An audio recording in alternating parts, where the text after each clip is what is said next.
আমরা যখন নামাজ পড়ি, নামাজের মাধ্যমে প্রত্যেক রাকাতের মধ্যে সূরা ফাতিহা পড়ি। সূরা ফাতিহা পড়ার পর আমরা এই সূরা ফাতিহার মাধ্যমে কি বলি? আল্লাহর সাথে কথা বলি।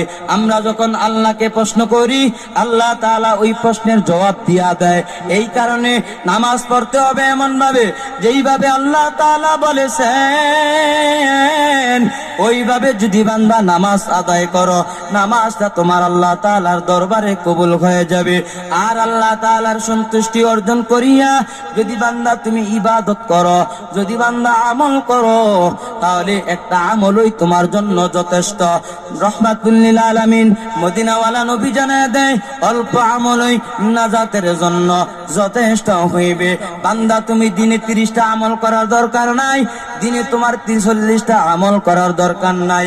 প্রতিদিন একটা আমলের কথা জানো।